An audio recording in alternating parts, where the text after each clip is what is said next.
안녕하세요, 여러분. 우리가 무건수행하면 보통 뭐가 떠오르시나요? 아마 입을 꾹 닫고 침묵을 지키는 모습을 상상하실 텐데요. 만약에 우리가 알던 그 무건수행의 의미가 사실은 전혀 다른 것이었다면 어떨까요?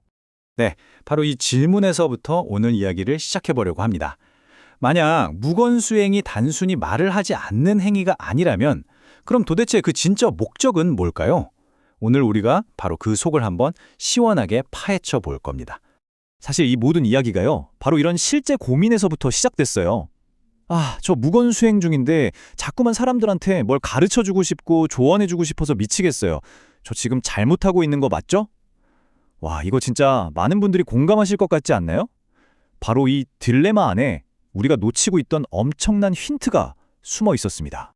자, 그럼 첫 번째로 우리를 이렇게 헷갈리게 만드는 이 침묵의 딜레마, 즉 무건수행에 대한 흔한 오해부터 한번 제대로 짚고 넘어가 보죠. 우리가 가진 가장 큰 오해가 바로 이거예요. 무건은 그냥 말 안 하기, 끝, 이렇게 생각하는 거죠. 근데 자료의 핵심은 완전히 달라요. 무건은요, 사실 침묵을 통해서 이 세상 모든 것, 모든 사람을 내 스승으로 삼는 굉장히 적극적인 공부라는 겁니다. 와, 관점 자체가 다르죠? 그러니까 무건수행한다고 해서 막 사람들 피하고 인사도 안 하고 이런 게 절대 아니라는 거예요. 오히려 안녕하세요, 식사는 하셨어요? 같은 기본적인 인사는 더 적극적으로 해야 돼요. 왜냐고요? 바로 그 사람과의 만남, 그 대화가 나에게는 전부 공부할 거리, 즉 배움의 기회가 되기 때문이죠. 아니, 그럼 그냥 조용히 있는 게 아니면 도대체 뭘 하라는 걸까요? 자, 이제부터 무건수행의 진짜 의미를 완전히 새롭게 정의해 보겠습니다. 무건의 진짜 핵심은요, 말을 멈추는 게 아니라 나의 주장을 멈추는 거예요. 주장, 이게 핵심입니다. 다른 사람 얘기를 들었을 때, 그건 아닌데 하면서 바로 반박하고 싶고, 막 고쳐주고 싶고, 내 생각이 맞다고 주입하고 싶은 그 충동, 바로 그걸 멈추는 게 진짜 수행의 시작이라는 거죠. 자, 여기 한번 보세요. 우리가 대화할 때마다 이런 갈림길에 서게 돼요. 1단계, 상대방의 의견을 듣습니다. 그때 바로 에이, 그건 아니고 이게 맞지 하고 바로 튀어나가는 길. 이게 바로 자아의 길이에요. 하지만 다른 길이 있죠. 일단 저 사람은 저렇게 생각하는구나 하고 그 의견을 그대로 받아들이고 흡수하는 것. 이게 바로 무건의 길입니다. 자료에 나오는 이 문장이 정말 전곡을 찌릅니다. 당신의 고집과 방법을 다른 사람에게 주입하려 하지 마십시오. 대신 많은 사람들에게서 흡수하십시오. 그러니까요, 내가 막 떠드는 스피커가 되는 게 아니라 세상의 모든 소리를 다 받아들이는 고성능 안테나가 되라는 거죠. 좋아요. 이렇게 내 주장을 딱 내려놓고 세상을 스펀지처럼 흡수하기 시작하면 과연 우리 안에서는 어떤 변화가 일어날까요? 그 놀라운 결과, 깨달음으로 가는 길을 한번 따라가 보시죠. 내 주장을 멈추고 세상을 받아들이기 시작하면요, 내 안에 질량이라는 게 차곡차곡 쌓이기 시작한대요.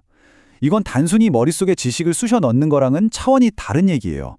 비유하자면 내 영혼의 밀도, 내면의 무게가 묵직해지는 느낌이랄까요? 사람이 단단해지는 거죠. 근데 진짜 재밌는 게 뭔지 아세요?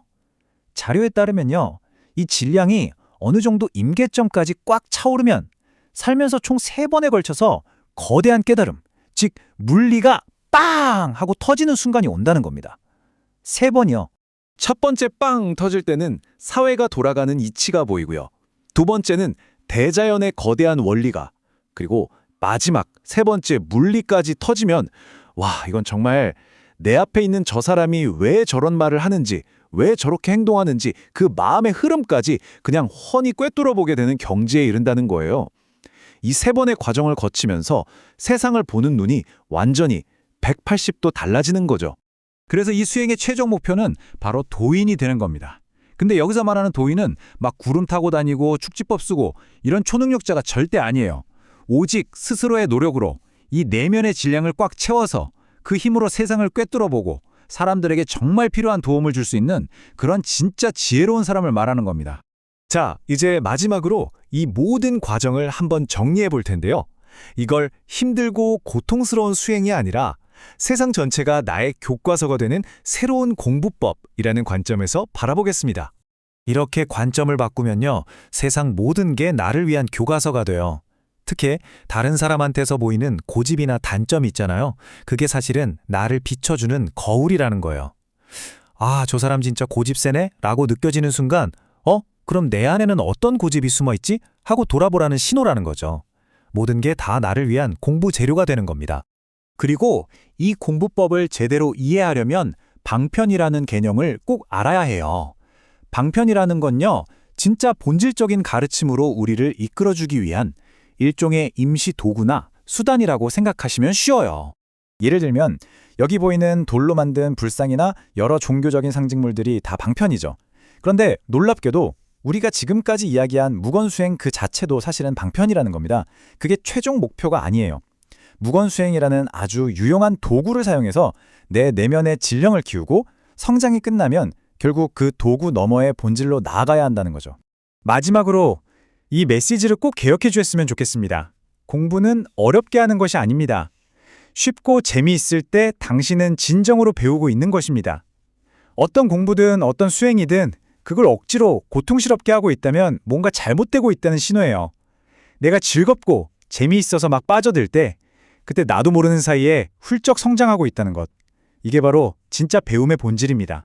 자, 오늘 이야기를 마치면서 여러분께 이 질문을 한번 드려보고 싶습니다. 진짜 배움을 시작하기 위해서 바로 오늘 여러분은 어떤 주장을 잠시 내려놓아 보시겠습니까? 다음번 누군가와 대화할 때 마음속에서 불쑥 튀어나오는 그 주장을 한번 가만히 지켜보는 것만으로도 여러분의 새로운 공부는 이미 시작된 것일지도 모릅니다.